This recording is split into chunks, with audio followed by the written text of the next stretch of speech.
ng dagat dito sa Macabebe. Oh. Ayan. Pampanga Colleges, lubog din.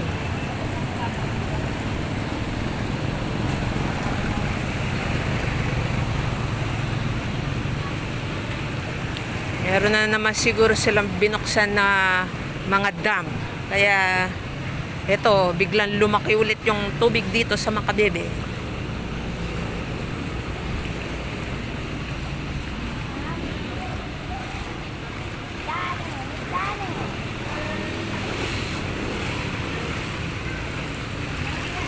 Ganyan po kalaki ang tubig dito.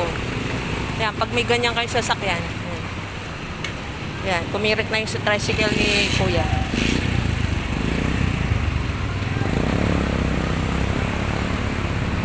Yan, na yung tricycle. Lumulubog na sila. Ayan, oh. Tignan nyo. Oh, ganyan kalalim. Water world na dito sa Macabebe.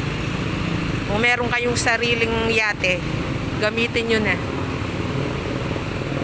Gusto nyong mamasyal dito sa Macabebe, gumamit kayo ng sarili nyong yate. Kung medyo mayaman kayo, kung meron kayong cruise ship, gamitin nyo na. Yan o, lahat ng mga tao dito naglalakad. Ito na po, malaki pong bus ang dumadaan. Tabi muna tayo.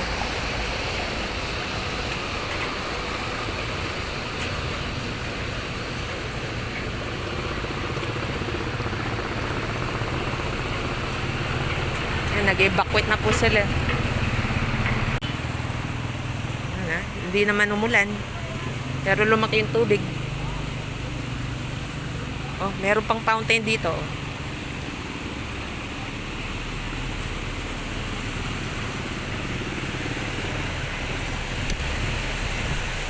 Ayan, commercial building, ginagawa pa po.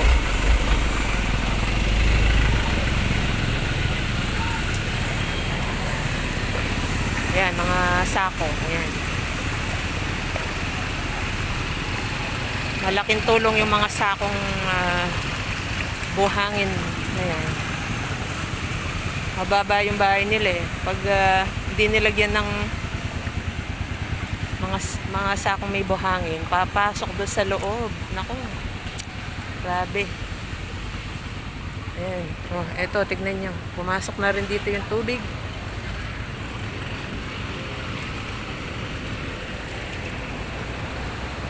High tide na naman.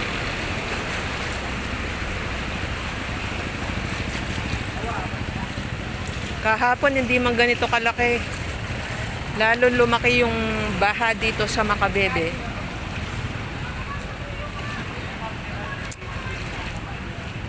Wala, yung paglalakad natin ngayon, slow motion. Kasi maalon yung tubig eh.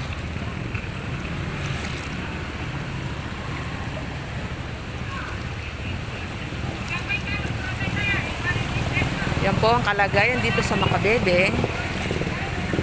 Ito.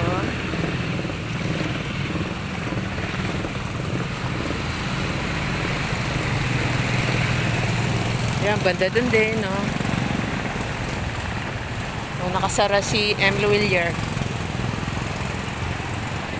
Sarado si M. Luwilier.